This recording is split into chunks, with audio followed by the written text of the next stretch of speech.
Hello, ladies and gentlemen, and welcome to the second regular Saturday Cory's Corner on Sir TalksALot.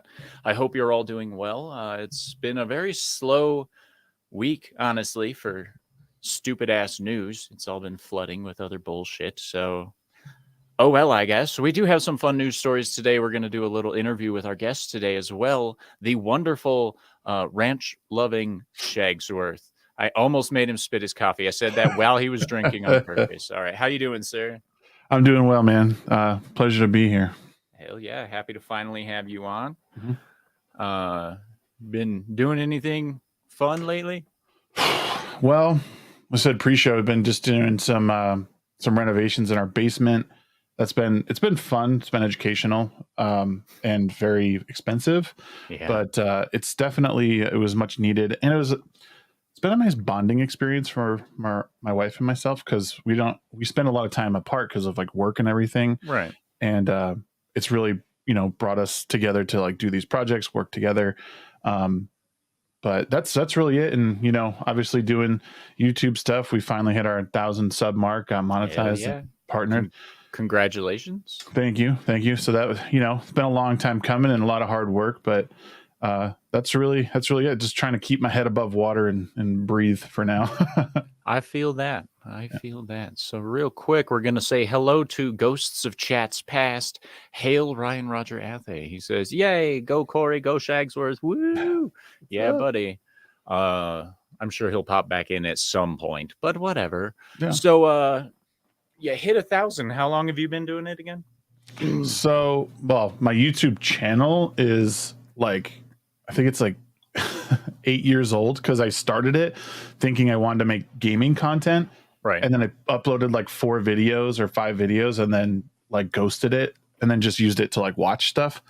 And then in it was the end of 2020, beginning of 2021, I started dabbling in it again. And it wasn't until late 2021 that I really put work into it.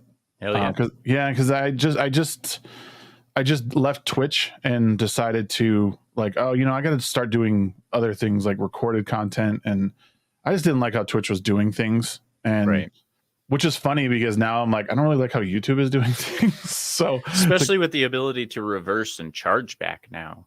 Yeah, that's pretty. I don't know. I feel like that's borderline class action lawsuit type of thing. Because for those of you not aware, YouTube instituted a new policy where they can charge back supers on things that get demonetized. So, if I read it correctly, money you might have made on it, you might have to give back.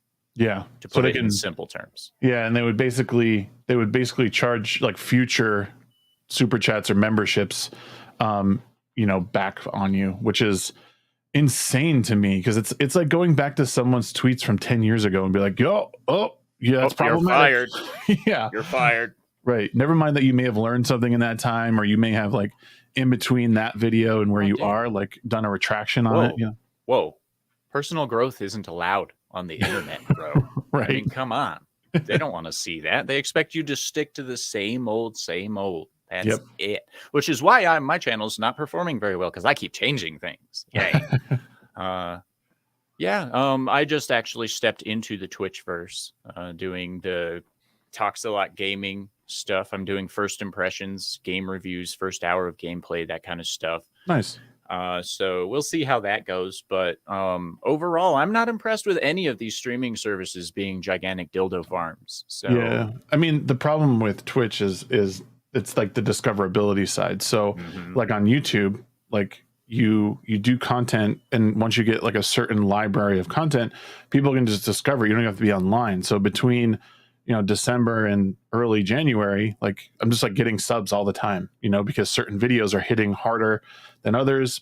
Twitch isn't like that. In order to grow, you need to be live. And if you're not live, there's no real chance of growth, because no one's watching VODs on Twitch. Right. So it's fun. I like Twitch. I like the community that it brought me, but the passive growth of Twitch doesn't exist, and they have to figure that out. Yeah, they really do. It's actually one of the reasons I'm not live streaming to Twitch right now. For everybody out there, is the fact that it gets to stay there for 2 weeks. Yeah. No thanks. Right. Like right now, that's more of a recording platform for me to put shit on YouTube and talk shit about Mama Susan, because fuck you, Mama Susan. Right. But anyway, you know what Twitch is really good for? I will say, like, what's that? What I did do a lot was during my gaming streams, I would take VODs and I would be able to clip it, because they make it really easy to like mark streams. Like if you have a stream deck, you can set a Twitch marker button. So when you go back to your VODs, it'll show you like, oh, I said something right there that I want to clip later on, and move that to YouTube, which a lot of those clips have done decently well for me, because it may have just been something that someone said in chat and I was like, oh, I wanted to talk about that real quick. And I'll just take like 2 minutes or 3 minutes and say it, mark it, and then go back and grab the VOD, where you can do that on YouTube, but you have to be like in the studio. Then you have to hit the button that's in the upper corner, which is just a pain. It's not as fluid as Twitch. So there's like trade-offs with it, but yeah, for the most part, like you said, and a lot of these streaming platforms are just doo-doo right now. Yes, they are. And to translate doo-doo into big boy terms, that's just a steaming pile of shit. Yes. Hail Sean Landrigan. It is a pleasure to see you. I'm glad to see you're up and moving after our late night stream last night. Over on TalksALot Gaming, we did Stranded Deep first impressions. I'd never played it. I won't spoil the review, but it fucking sucked. Anyway, but I'm not a fan of survival games, so what can I say? So what is your most popular content on YouTube? Is it the midweek hump? Yeah, that's what everyone comes for. And honestly, that was kind of it's kind of like I don't know, I'm all over the place with content, like subject matter. Like I like to do game content sometimes, and then I'll do, political, social commentary, and then we have the midweek hump, which is kind of an amalgamation of everything, in a live format. But I've always been a live streamer. Like I like the back and forth banter, sort of like off the cuff. And so that has been definitely the one that brings the most people around. My normal, like my solo streams still, we get about halfway there. We average around 20, 25 for those solo ones right now. And then midweek hump is, depending on the guest, will fluctuate between 30 and like 50, just depending on who we have. Nice. But yeah, it's really nice. And that was the point, was to get a place for people to go Wednesday nights and just unwind, because you're just trying to get through the work week, and hey, let's have a few laughs. And then you have Friday night tights, where you're just going to end the week and go out with a bang. So that was hell yeah. Well, it's a great model, and the few times that I've been on your show, I've enjoyed the hell out of it. It was especially great meeting Epic Mike and some of the other guys. Real quick, Hail Brahmable, glad to see you, sir.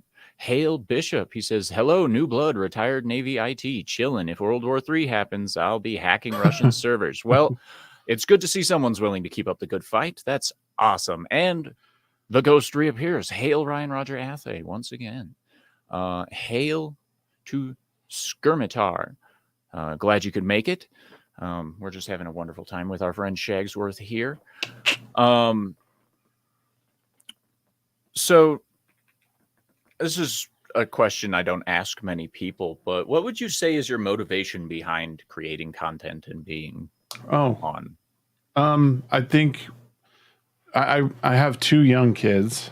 So, and the job I just finished, actually, I just had my last day at my job. And it was mentoring young men and women.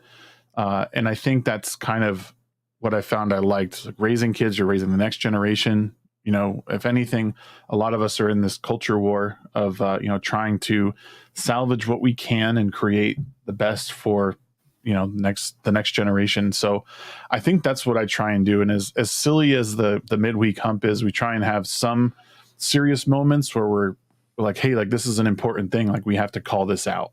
And same thing with my other topics. Like, I just did a trailer reaction to the 1619 Project TV show. It's not that I'm against learning about history or like acknowledging that it's history, but the concern is that we look through all this stuff with a racial lens, and you know, and it's a problem with CRT, and it's while it's not explicitly said, oh, this is CRT, it's like we know what it is, and we need to be careful because it's dividing people in very unfair ways, and we're not learning from our mistakes, we're just repeating them. Yes, so, that is a very common thing these days, is to just start revamping all the old bullshit, because once a society reaches its peak, it invents new problems so it can maintain a power imbalance, so people can keep progressing. Hail to Christian Delorme. It's always a pleasure to see you, sir. But you were going to say? Oh, I was going to say, you know, and you know, this giant poster of ISOM here, because one of the things I like about what Eric July is doing is he's approaching this new, like, his new content and this brand new universe in a very, like, I think, smart way. It's not, hey, this is an anti-woke content, this is anti-establishment content. He's just doing it. He's like, I'm just writing this the way I think it should be written, and it doesn't have to have all this bullshit messaging in it. And it's really great, and like that's the stuff we need to emulate. And Eric's doing it. He's always done a great job with his content and just representing what he believes, and pushing back against the things that, you know, he doesn't like. So it's, well, see, one of the things that I like about Eric July is that he's focused on providing a good product. He's not focused on getting people to suck his dick, blow smoke up his ass, or doing any of this stupid shit that these mainstream clout chasers do. Granted, we're all clout chasers as soon as we turn on the mic and get on camera and stuff to some degree, but we see the people that we can distastefully call clout chasers, and Eric July is definitely not one of them. He provides a good product. He wants to provide a good product, and he doesn't want petty bullshit getting in the way. We need more creators like that. Period.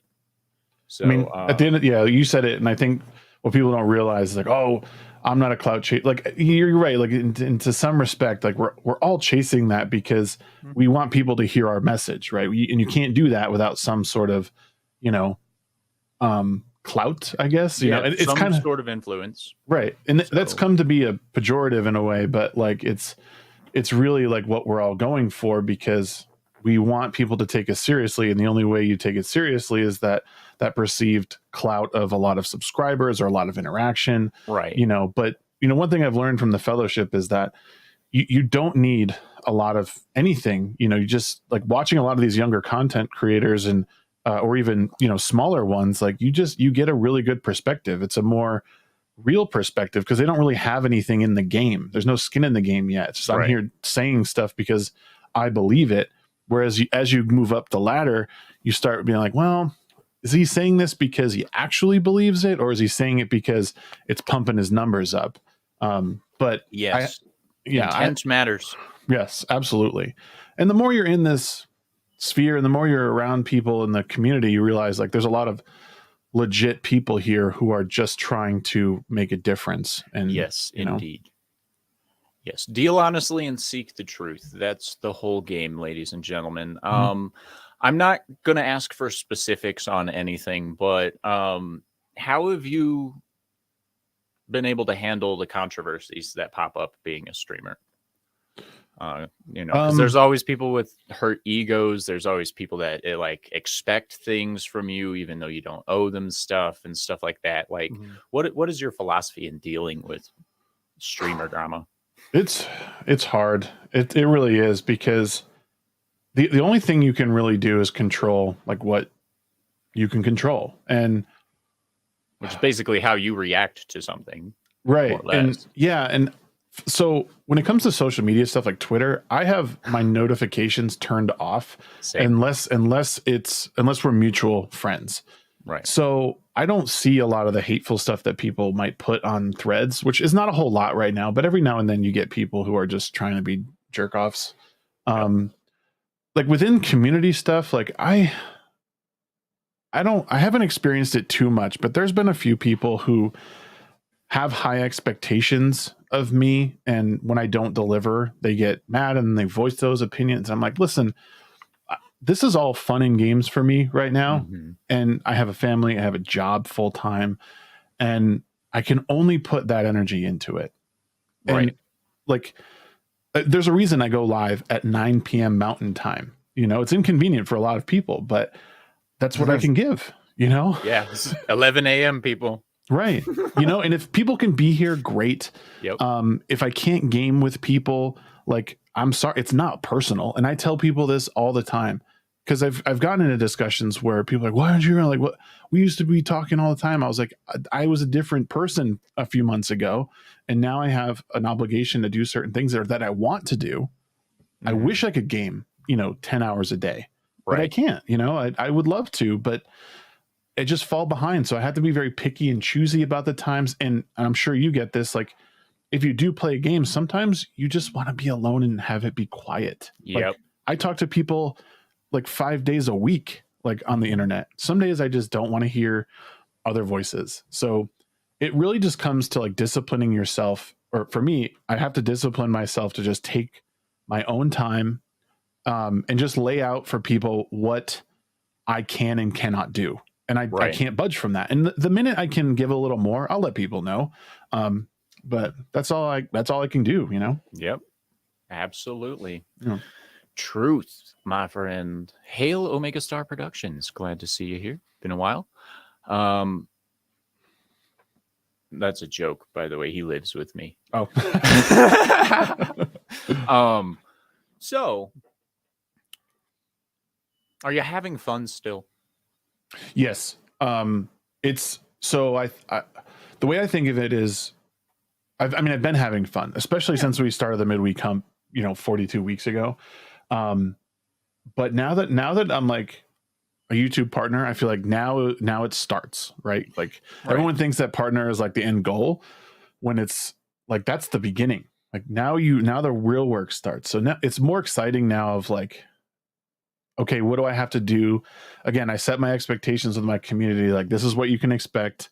This is what you're going to get. I will try to do more if I can, but for now, this is what we can offer. And people seem to dig it. And so it's just fun and getting new guests on. My co-hosts are awesome. They are, hell yeah. They are hardworking people themselves. They are very integral in getting guests on to the show. I do a lot of the back end stuff with like getting topics and getting the stream set up. They come, they usually get like all the big guests you see, they're networking. I've done a couple, but they're the ones networking and really getting people on. I have a lot to thank for having them around and them putting up with me. So hell yeah. Yeah, it's a lot of fun. Yeah. Well, everybody knows that I wouldn't be here without Comics Division. So yeah, it was the most successful pity fuck he ever took, I guess. That's what I mean. Comics is awesome. And like, same really thing with me. Like I don't know. I don't even know how I end up getting on like these shows sometimes. Cause it's just, I guess, right place, right time. And him taking a chance on me was like awesome. And then having Gary on our show, taking a chance on smaller creators. Hell yeah, that's awesome. It's a testament to who they are as a person and like willing to put their own reputation on the line. Cause coming on our show, we could have easily been a group of idiots that were gonna, make them look stupid. Right. There is always that. You always take that chance when you bring on guests, or when you're a guest, that you're stepping into something that probably wasn't in your wheelhouse or you're not 100% comfortable with. I had a similar reaction on someone else's live stream recently. I won't name names, but it turned into such a shit show she deleted it. And I was shocked at how it was going. Was it like an argument? Me? No, it was just people's behaviors. And, I was the behaved one for once. Wow. Yeah. See, that look says everything, ladies and gentlemen, because you know me. I like to talk shit. I like to give people shit. I like to say stupid shit like fuck Mama Susan. And I like, I just like, I don't really care most of the time. But when other people can outdo me and actually force a creator to delete their live stream because of it, it raises some questions for me. I understand a lot of people aren't involved in the streaming world, but there's a certain etiquette you have to have when you're on someone else's channel. Oh yeah. You can't just go out there and just like let your dick fly and do whatever you want, because that's someone else's potential livelihood that you're fucking with. Yeah. And unless you want someone to come into your day job and start messing up your entire life, then you probably shouldn't do that to them. Right.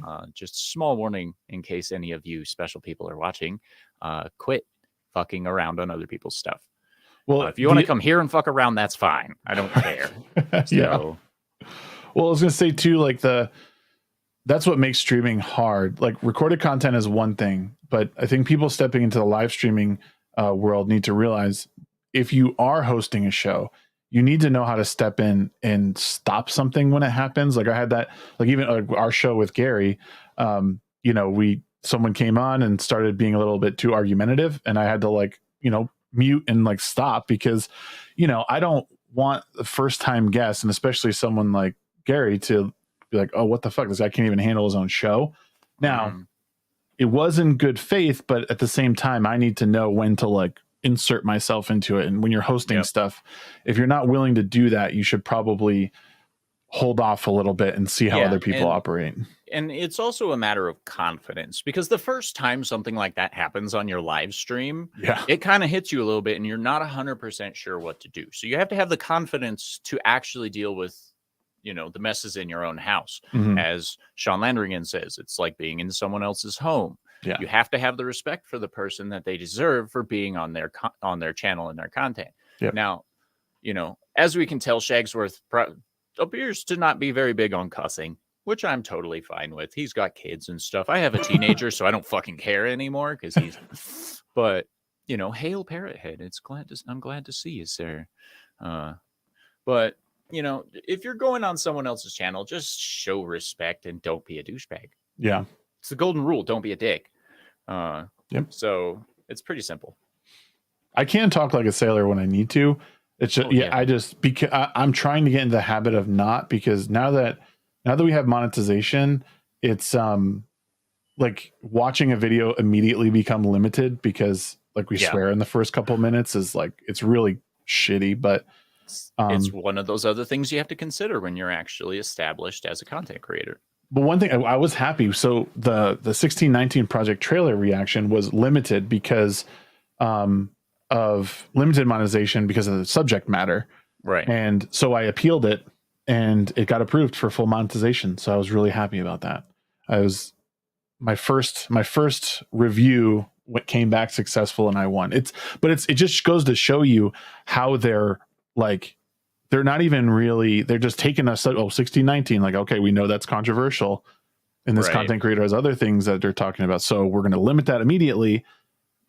You just got to do the work to take the extra step and realize like there actually is a lot that you can monetize fully on YouTube, but they make it difficult.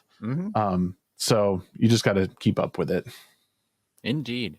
Well, ladies and gentlemen, on that note, I would like to say we never have to worry about me getting monetized because my mouth. Oh dear. So now we're going to move to a very fun little segment I like to call News.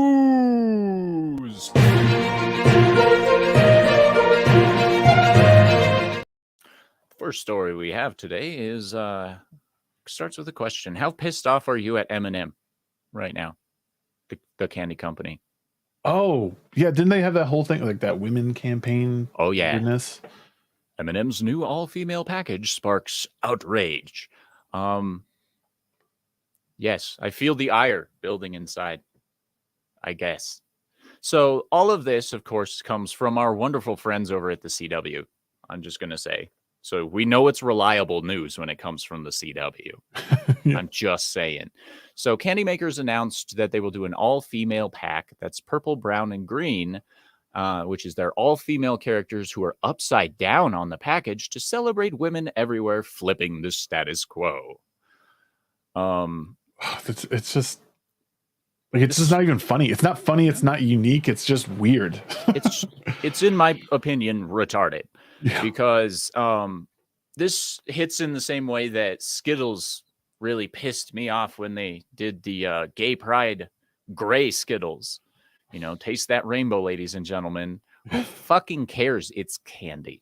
But anyway, Rolling Stone Nothing more. It says that it's nothing more than tectonic.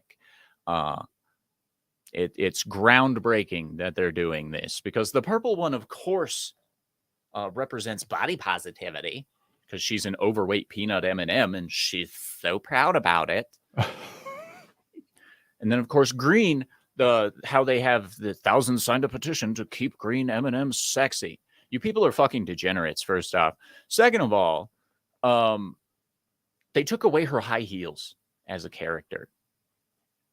That's what the outrage seems to be about, is they took away the green M&M's high heels. This is mainstream news, ladies and gentlemen. It's just funny too, because like these M&Ms, there's not like they're just fat roly poly M&Ms anyway. There's no form to them, right? This does nothing for anyone. Like, no one's paying attention to candy. What they're doing is telling you need to care about this. It's a bid for relevance in a place that doesn't exist, right? And of course, a candy company is pushing for body positivity with obesity. I'm just going to point out the slight hypocrisy in candy companies caring whether you're fat or not. They want you to be fat, because then, I'm pretty sure they're in league with Big Pharma on the insulin sales. Just saying. Saying. Hail Toxic Man Flu. Happy to see you here today. A lot of sexy on this panel. Yes, it helps that Shagsworth is here. Otherwise, you'd be stuck with my mug. And fuck, that's terrible. Hail Emperor Doomsday. Nate D. My good friend Sean Estep. Hey. Sean's everywhere. What's up, Sean? Hell yeah, he is. Sean's amazing. All the Seans that I have in my chat are great. And of course, Tiny Metal Trees. Dentists love candy. Of course they do. Of course they do. Why wouldn't they? I mean, who doesn't love money? I mean, come on. So I just wanted to break the ice on the news section with something absolutely retarded and make your brain cells die a little bit for this next part. I'm just going to skip right over that. Velma, I'm sure we're all aware of this being in the entertainment vlogosphere. Yeah. But as we can see, the average audience score is 8%. It's just a matter of time before they pay enough money to get that up to a 98%, but we'll see. So a lot of people are probably wondering why, because we're not going to waste our time to watch this garbage ass show. So I have a little panel here. Let's just take a look real quick. Velma. Fred's a rich white guy with a tiny dong. All those are white people, Daphne. White girl with too much money. And of course, then there's the Nazi salute. I just got to say that I'm kind of sick of them bastardizing my childhood. Yeah, I'll tell you, I watched the first episode of the show. I'm going to watch the second one and do a video on it. This is like, I don't know the context of the Hitler picture. Right. Like that's in the second episode, I believe. This show I would rather watch Rings of Power like with my eyes open on repeat for the rest of my life than consume this show anymore. It's insanely bad. I don't know how it made it out of like the writer's room. Like, I don't know how anyone signed off on this thinking this would do well. Like, it's because their souls have died, man.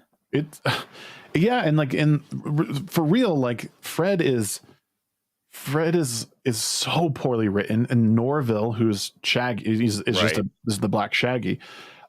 He's just a simp, like everyone's saying. Like, all he does is like simp on Velma, and Velma is so stupid. Like, and all the like men are the butt of every joke. They tell you the punchline of everything. And yeah, it's so weird. Like, I don't understand who this show is for. I don't either, honestly, because one, it shouldn't appeal to anyone within a traditional family structure. I'm going to just go ahead and throw that out there, because it furthers divisions. It propagandizes and indoctrinates our children. It does all kinds of stupid shit, but there's no substance to it from what I've seen so far. Keep in mind, ladies and gentlemen, I have not watched a single second of this garbage fire, because I'm not I'm not going to subject myself to that. I'm not. Yeah, well, there is no substance to it. They're they're trying to solve a mystery. Obviously, like this is supposed to be sort of like a prequel to everything, like how they all come together, to form Mystery Inc. or whatever. But like there's no, I can't find any reason why this show exists or what the point of it is. And even the backstory of her and her mother is like flimsy at best. And again, they're trying to force jokes on you and make you laugh when it's just not funny. And Velma being like of a person of color, like there's no reason behind it. It's just that's just, I guess they're trying to reestablish this character. But all they did was make her skin darker. There's even times where she's like in shadow, but she actually looks white. It's weird. I don't know. I just noticed that. And Already. It's a very bad show. I can tell you with 100% certainty. That 8% audience score is generous. Right. I was just about to ask. So there you go, ladies and gentlemen. Another fucking monstrosity. Gotta love it. Because this is our future for anyone still loving that mainstream. So I believe our next story. Oh, I was going to ask you, would you eat these? They're gummy mac and cheese. What? Mac and cheese flavored gummies from Kraft. Oh my God, no. Why not? Come on. They're artificially flavored, if that's any better. Holy, like they're flavored to taste like macaroni and cheese? Yes. Oh, barf. I bet. Is anyone surprised though? Like, is anyone surprised that this stuff like exists now? Not really. I mean, the nasty ass food market's like booming right now. Like candy, like it would be one thing if it was like, and this is like a weird stretch.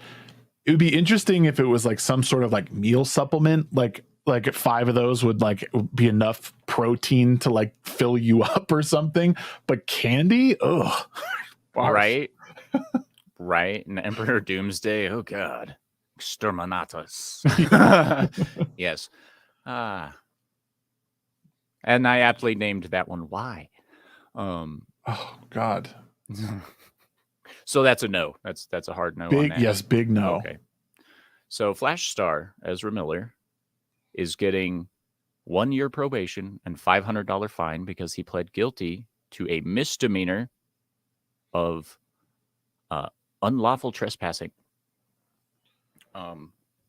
This man assaulted numerous women.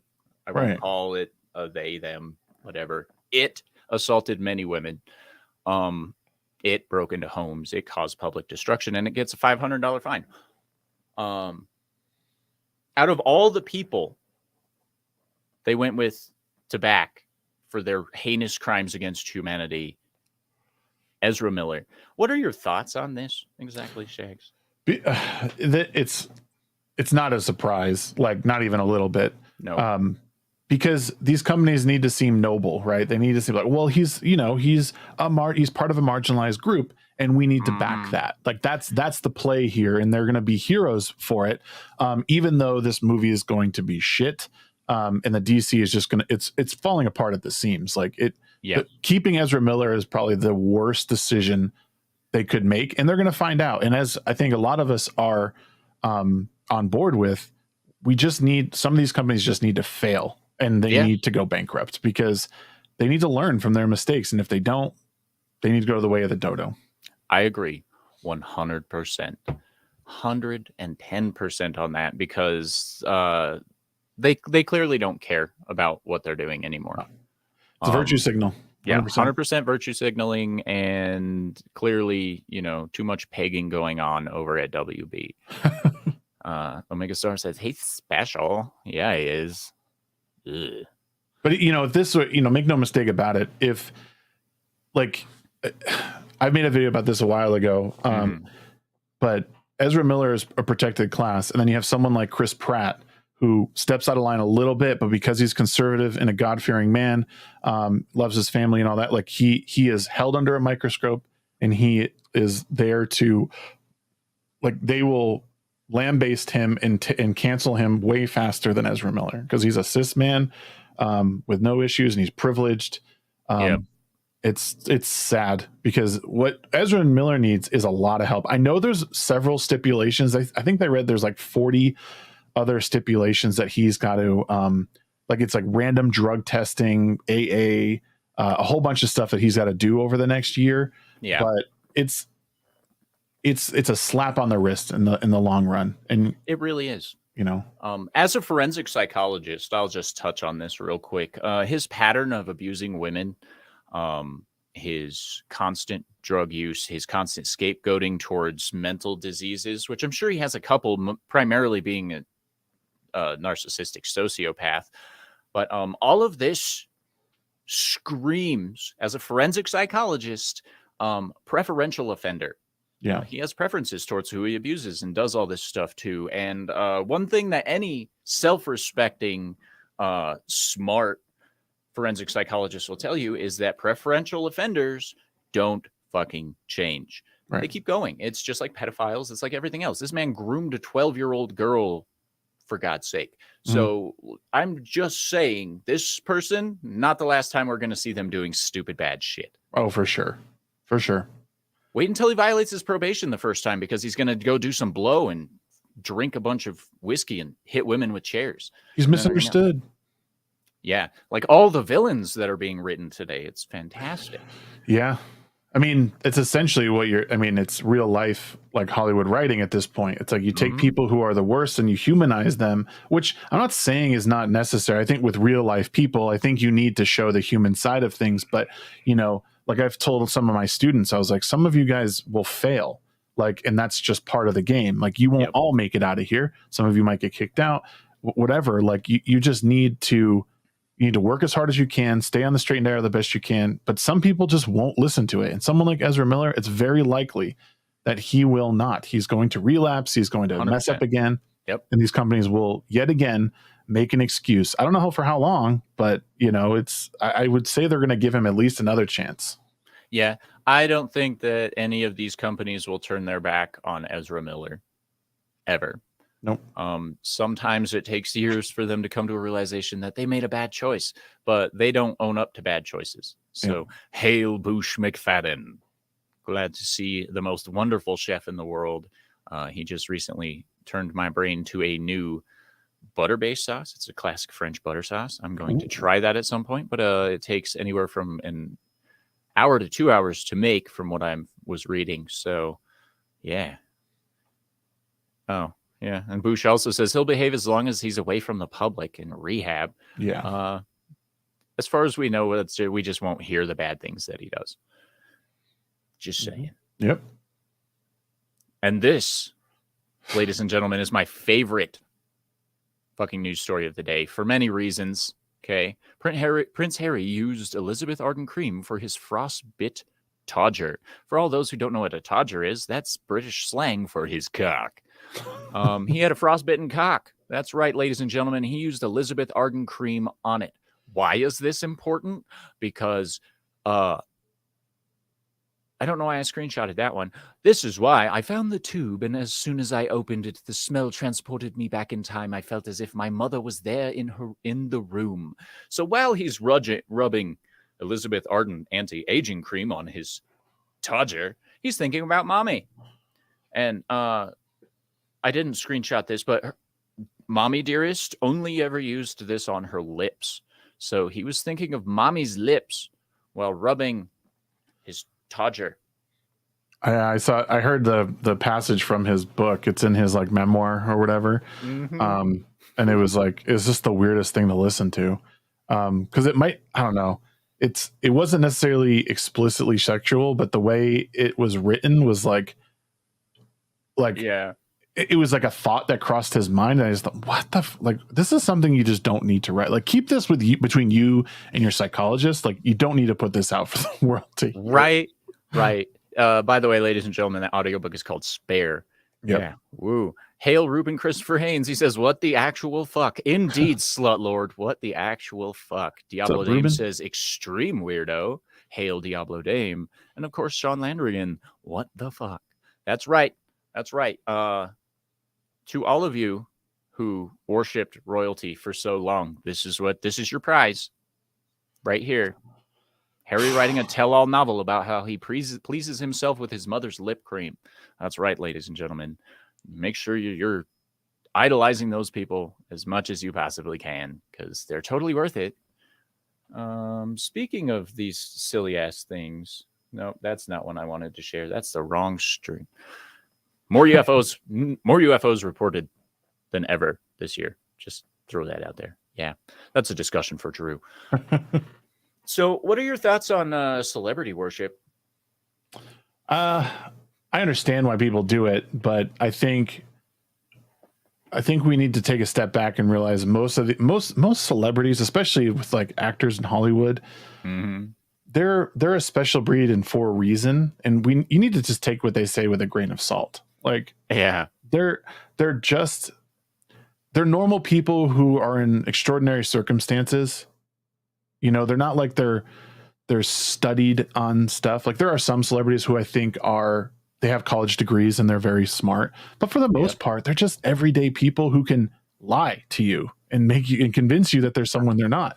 They're really good liars, by the way. Hale released the McCracken. He says, put a dab of ranch on the Todger.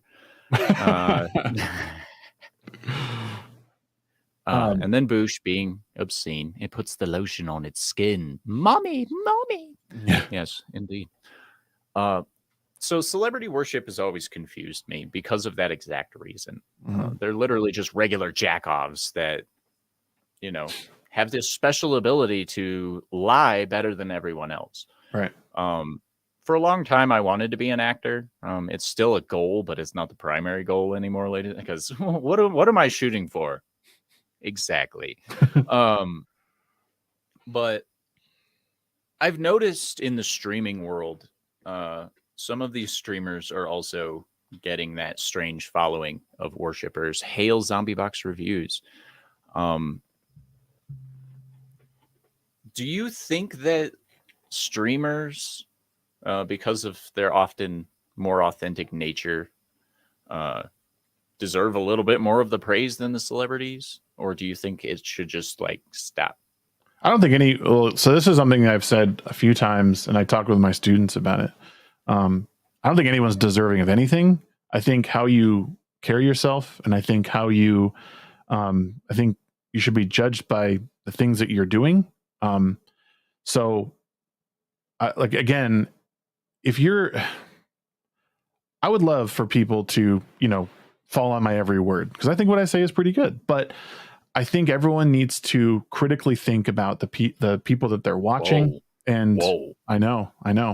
And also, like, you should never take what I say as like you should never take it hook, line, and sinker. You should hear what I have to say and think about it, and then also look at stuff, you know, read more things. I try and read 2 or 3 articles on a particular topic, usually, because like I was reading one yesterday about, it was from a very conservative news outlet, and it had gone through a couple different places. And when I finally got back to the original like post about what it was concerning, like they didn't take things out of context, but it was written in a very skewed manner, you know? Right. And like you have to be able to look at stuff like that. And you know, you also have to take into account your own life experiences.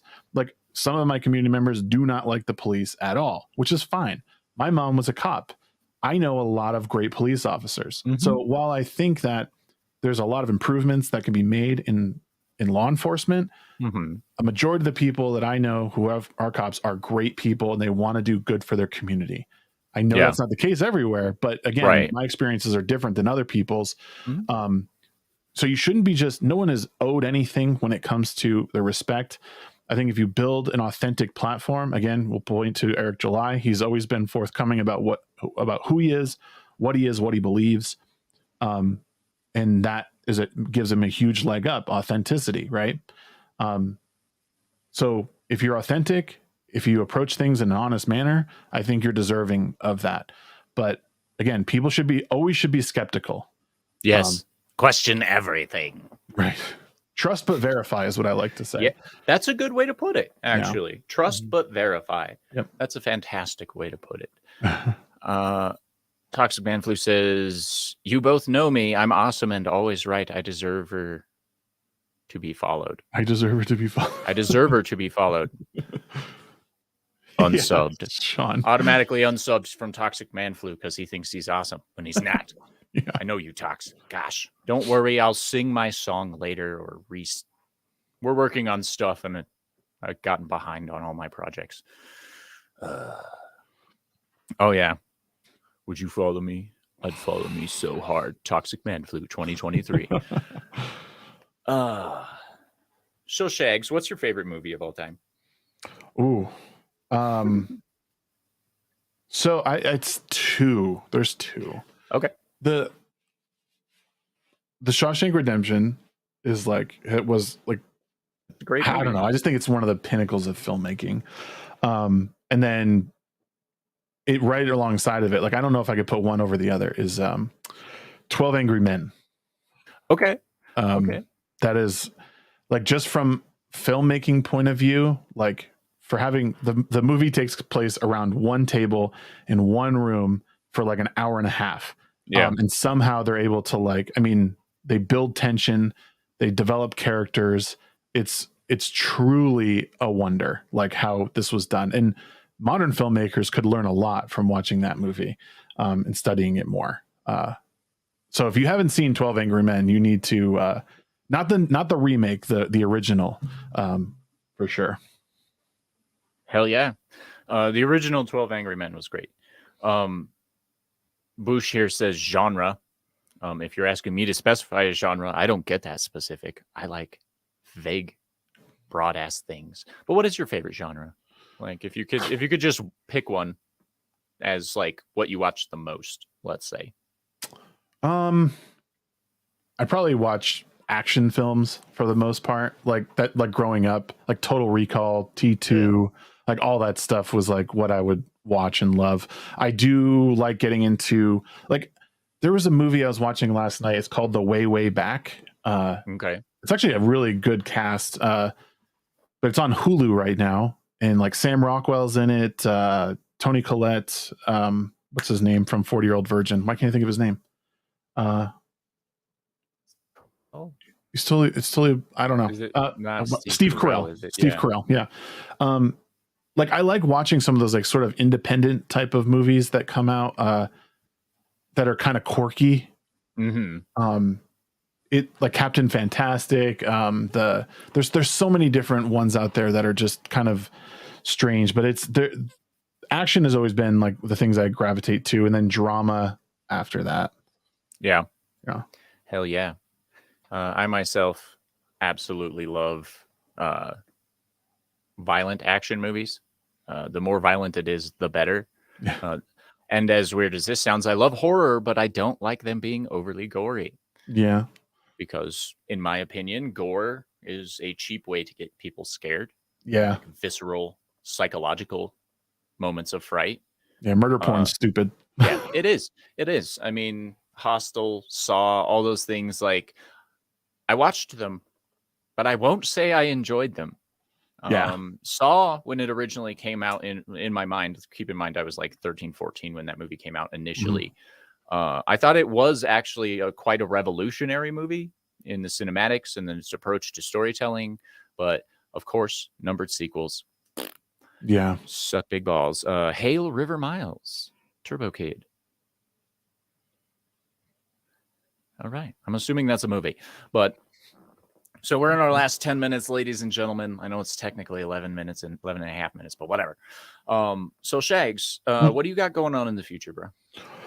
Well, I mean, the midweek hump is like the big focus of my channel, because I said the original goal was to give people a midweek Friday Night Tights, it was like to just bring a lot of joy and laughter to people at a different time.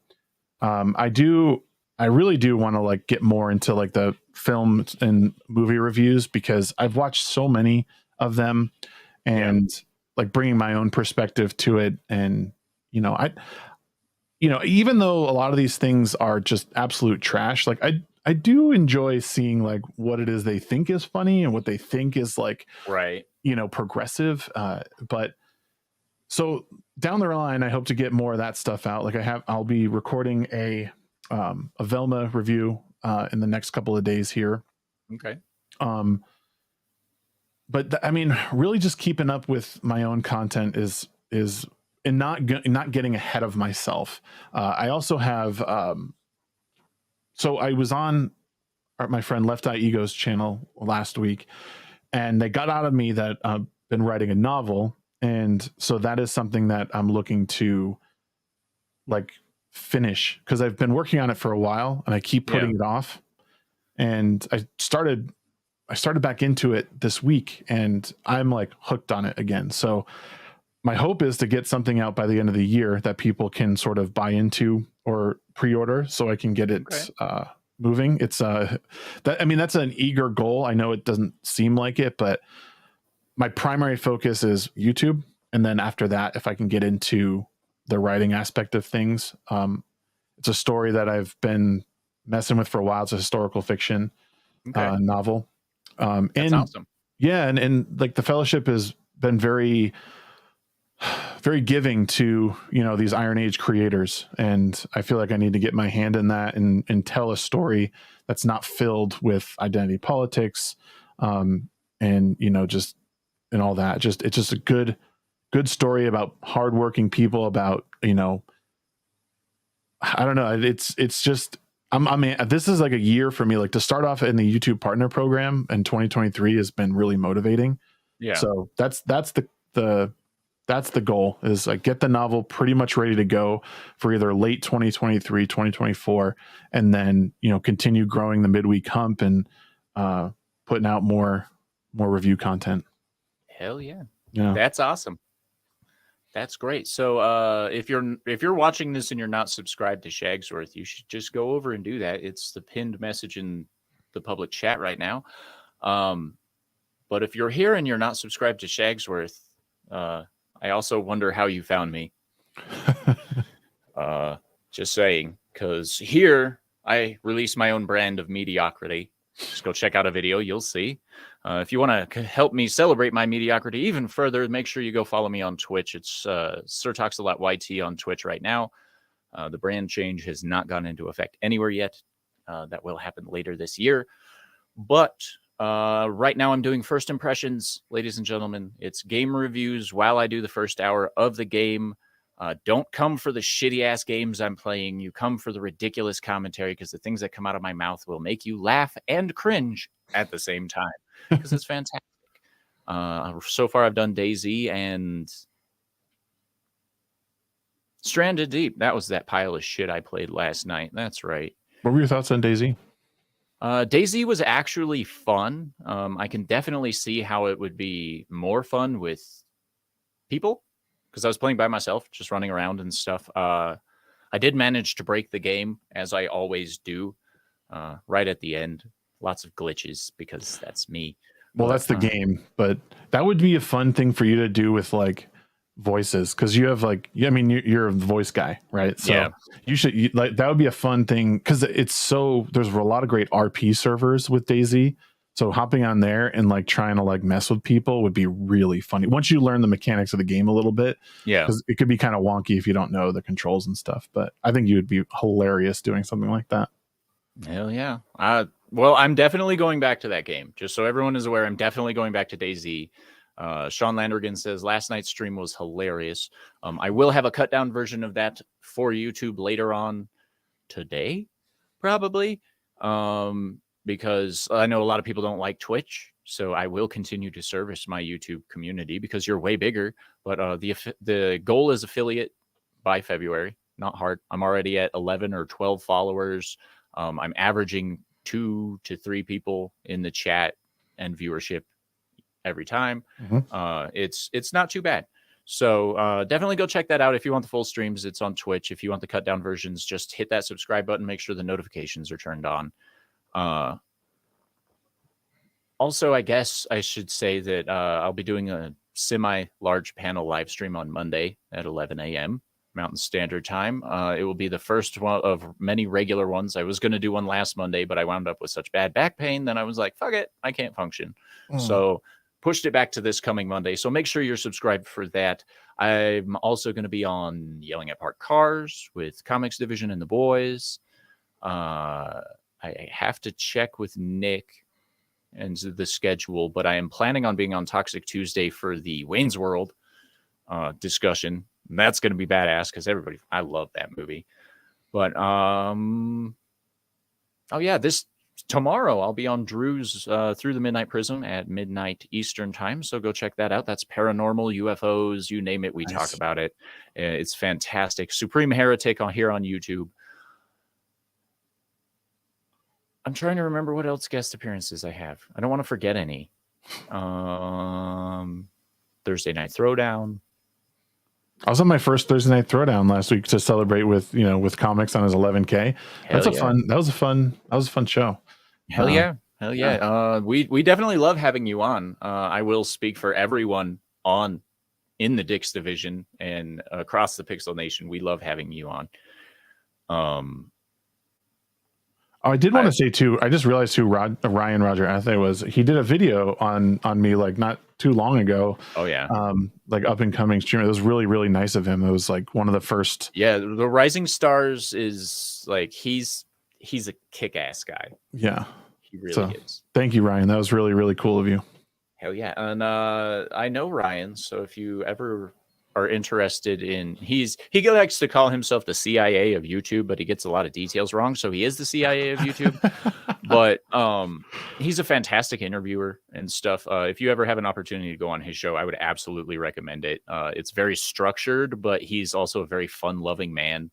Yeah. He's like a baby, 20 something, and he looks like he's like 70. Just kidding, Ryan. I know it's only like 50, but he's a great guy. He's a good guy to know. He's also one of the fastest rising stars I've ever seen. Yeah. Simply because and his voice is so buttery smooth. It's amazing. But I do want to thank you, Shagsworth, for being on the panel or on the show today. It's been a fantastic time. I want to thank everyone in the chat who showed up, everyone who's watching this on replay. You're all fantastic people. And I don't know if I told Shagsworth this was only an hour-long show, but it's only an hour-long show. Now you know. It's a welcome change because I can't do the 3-hour shows all the time. I would love to, but I'm the same way. I want to make a move back to hour-long entertainment. Because that's what I grew up with, and of course we all push our own personal preferences in our content, but I like the hour-long stuff. It also leaves stuff for if I have you on in the future, we can talk about other stuff that we haven't talked about yet. It's great. Yep. But make sure you're subscribed, guys. But stay sexy, don't get murdered, and as always, have a wonderful day. Bye-bye. Toodles.